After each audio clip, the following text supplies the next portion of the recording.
शिवाजी महाराज, छत्रपती राजे शिवाजी महाराज.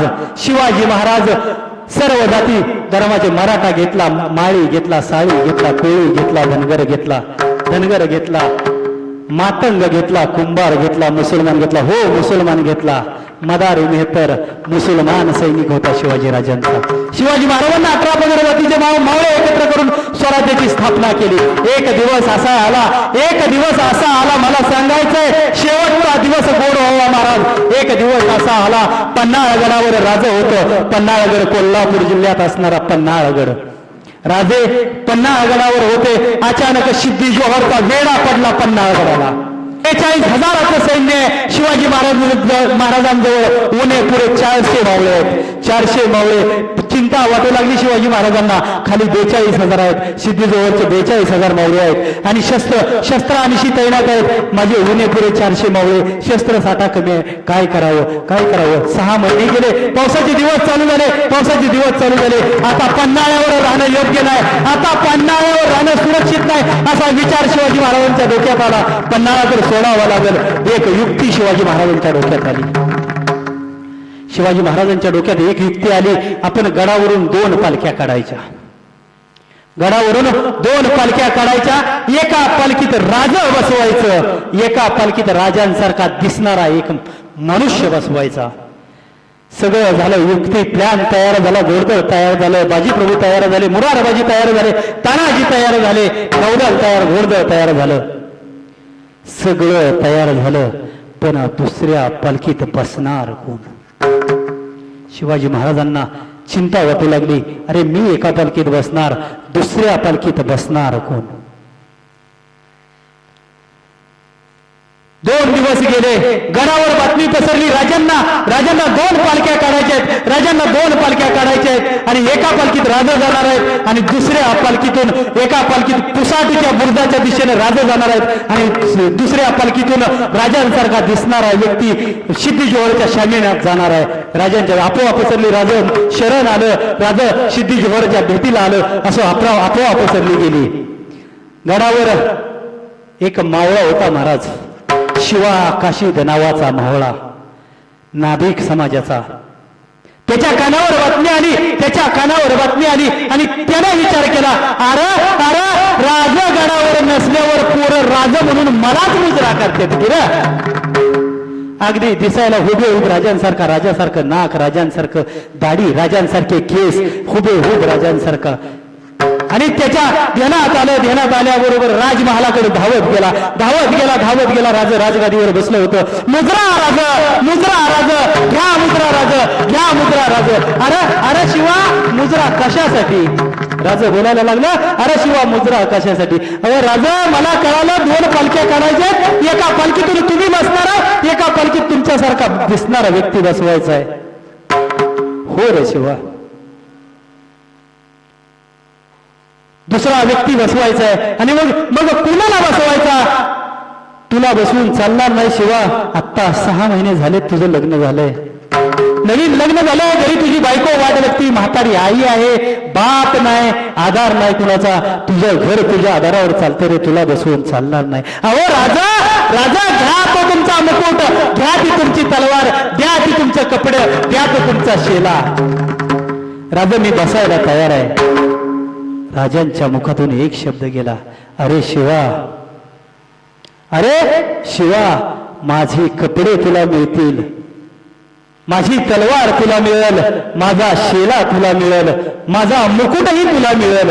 पण तू विचार केलायस का रे? हे सगळं परिधान करून जिथं तू जाणार आहेस ना, तिथं गेल्यावर मृत्यूशिवाय दुसरं काहीही मिळणार नाही. अहो राजा, द्या तुम्ही ते तुमच्या. मी जर गेलो ना तर असा मेलो तर शिवा नामी म्हणून मरेल, असा मेलो तर शिवा काशीद म्हणून मरेल. जर तुमची कपडे घालून मेलो ना महाराज, जर तुमचा शेला घालून, तुमचे जिरेटोप घालून, तुमची तलवार घेऊन मेलो तर छत्रपती राजा शिवाजी महाराज म्हणून मरेल. असा तो शिवा काशीद बोलायला लागला. 2 पालख्या निघाल्या, तयारी झाली. राजा पुसाडीच्या बुरुजावरून खाली गेलं. राजा पुसाडीच्या बुरुजावरून खाली गेलं. शिवाकाशीत एका पालखीत बसला. पालखी शामियानाच्या दिशेने जायला लागली. वेळा वेळा आता 100 पावलावर, वेळा 50 पावलावर, वेळा 20 पावलावर आला, वेळा 5 पावलावर. खाली सिद्धेश्वराच्या सैन्यामध्ये खळबळ उडाली. राजा पळालं. शिवाजी राजांनी घात केला. राजा पळालं, राजा पळालं, राजा पळालं. इकडे पुसाडीच्या बुरुजावरून राजा खाली उतरलेत. राजांना एक चिंता वाटू लागली, काहीही झालं तरी माझा शिवा वाचला पाहिजे. काहीही झालं तरी माझा शिवा वाचला पाहिजे.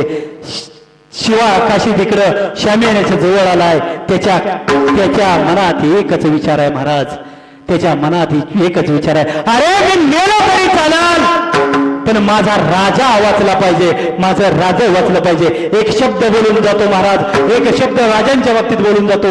लाख मेले तरी चालतील, पण लाखाचा पोशिंदा जगला पाहिजे. आणि आलं सिद्धेश्वरचं सैन्य आलं, पालखीच्या जवळ आलं. शिवाकाशीत बसलाय. सपा सप तलवारीचे वार त्या शिवाकाशीवर करण्यात आलं. मुंडकं छाटण्यात आलं. हातपाय तोडण्यात आलं. अहो पोटाचं तर 4 तुकडं करण्यात आलं. पोटाचं 4 तुकडं केलं. सगळं त्याचं मांस जे होतं ना शिवाकाशीचं, ते मांस एका पोत्यात भरलं. राजांना नजरांना भेट पाठवण्यात आली. राजांसमोर ते पोतं गेलं. राजांच्या डोळ्याला पाणी आलं. काय रे शिवा, तू काय केलंस माझ्यासाठी? माझ्यासाठी जीव दिलास, माझ्यासाठी बलिदान दिलं. विशाळ गडावर शिवाकाशीचं सर्व अंत्यसंस्कार 10वा 13वा तिसरा करण्यात आला. एक 15 दिवसानं शिवाकाशीच्या गावाच्या पाटलाला निरोप धाडण्यात आला. शिवाकाशीच्या घरी जाऊन सांगा राजा येत आहेत म्हणून निरोप धाडण्यात आला. शिवाकाशीचे 6 महिने झालं लग्न झालं होतं. बायको घरात होती, आई होती. राजा येत आहेत. आनंद झाला कुटुंबाला, आनंद झाला. घर पहिलं मातीचं सारवून काढलं. झोपडीला डागडुजी केली. आंब्याचं तोरण दारावरती बांधण्यात आलं. राजा येत आहेत. गरीब परिस्थिती आहे. आपल्या आईनं, शिवाकाशीच्या आईनं एक ठेवणीतली 9वारी साडी त्या शिवाकाशीच्या बायकोला नेसायला दिली. अगं राजा येणार आहेत, मस्त तयार हो. गल्लीतल्या आया बायांनी, गरीब परिस्थिती, कुणी कानातलं दिलं, कुणी नाकातलं दिलं, कुणी गाळातलं दिलं, आणि सजली ते शिवाकाशीची बिचारी बायको. राजांचं औक्षण करायला ताट तयार करण्यात आलं. राजा आलं. जय भवानी, जय शिवाजी, हर हर महादेव, जय भवानी असा गजर चालू होता. राजा धनगर वाड्याला आलं. राजा मराठ्याच्या वस्तीला आलं. राजा कुंभार वाड्यात आलं. राजा शिवाकाशीच्या दारात आलं. शिवाकाशीच्या राजा दारात आलं. दारात आल्यानंतर शिवाकाशीची बायको नवी नवरी ताट घेऊन राजांचं औक्षण करायला दारात आली. ओवाळणार तेवढ्यात त्या आईचा, शिवाकाशीच्या आईने आवाज दिला, सुनबाई तुम्ही नका ओळू. ते ताट दुसऱ्या पोरीच्या हातात द्या. सुनबाईला राग आला. नवी नवरी होती, पोरगी होती, बालवय होतं. ते ताट तसंच दुसऱ्याच्या हातात दिलं. धावत घरात गेली आणि रडायला लागली. औक्षण झालं. राजांचं घरात आले.